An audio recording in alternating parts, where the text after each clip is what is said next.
സംസ്ഥാനത്ത് 52 ദിവസം നീളുന്ന ട്രോളിംഗ് നിരോധനത്തിന് നാളെ അർദ്ധരാത്രി മുതൽ തുടക്കമാകും. നിരോധന കാലത്ത് മത്സ്യത്തൊഴിലാളികൾക്ക് റേഷൻ ഉൾപ്പെടെയുള്ള സൗകര്യങ്ങൾ എത്തിക്കുമെന്ന് ഫിഷറീസ് വകുപ്പ് മന്ത്രി സജി ചെറിയാൻ റിപ്പോർട്ടറിനോട് പറഞ്ഞു. നാളെ അർദ്ധരാത്രിക്ക് മുൻപ് കേരള തീരം വിട്ടുപോകണമെന്ന് അന്യസംസ്ഥാന ബോട്ടുകൾക്ക് നിർദ്ദേശം നൽകിയതായും നിർദ്ദേശം ലംഘിക്കുന്ന ബോട്ടുകൾക്കെതിരെ നടപടിയെടുക്കുമെന്നും മന്ത്രി വ്യക്തമാക്കി. നാളെ രാത്രി 12 മണി മുതൽ ജൂലൈ 31 അർദ്ധരാത്രി വരെ 52 ദിവസമാണ് സംസ്ഥാനത്ത് ട്രോളിംഗ് നിരോധനം ഏർപ്പെടുത്തിയിരിക്കുന്നത്. എല്ലാ തീരദേശ ജില്ലകളിലും 24 മണിക്കൂറും പ്രവർത്തിക്കുന്ന ഫിഷറീസ് കൺട്രോൾ റൂമുകൾ പ്രവർത്തനം ആരംഭിച്ചു.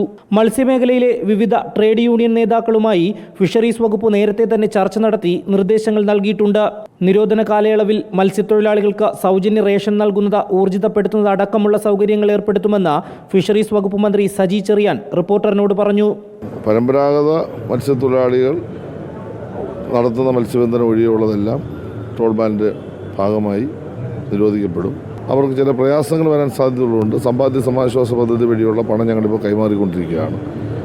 മറ്റു തരത്തിൽ സൗജന്യ റേഷനും മറ്റു കാര്യങ്ങളെല്ലാം ഇതിൻ്റെ ഭാഗമായി സാധാരണ കൊടുക്കുന്ന രൂപത്തിലുള്ള പ്രവർത്തനങ്ങൾ നടക്കും. ട്രോളിംഗ് നിരോധന കാലയളവിൽ ഇൻബോർഡ് വള്ളങ്ങൾക്കൊപ്പം ഒരു കാരിയർ വള്ളം മാത്രമേ അനുവദിക്കൂ. അന്യസംസ്ഥാന ബോട്ടുകൾ ട്രോളിംഗ് നിരോധനം തുടങ്ങുന്നതിന് മുമ്പ് കേരള തീരം വിട്ടുപോകുന്നതിന് ബന്ധപ്പെട്ട തീരദേശ ജില്ലാ കളക്ടർമാർ നിർദ്ദേശം നൽകിയിട്ടുണ്ട്. ട്രോളിംഗ് നിരോധനം ലംഘിക്കുന്ന ട്രോൾ ബോട്ടുകൾക്കെതിരെ കർശന നിയമ നടപടി സ്വീകരിക്കാനാണ് ഫിഷറീസ് വകുപ്പിന്റെയും കോസ്റ്റൽ പോലീസിന്റെയും തീരുമാനം.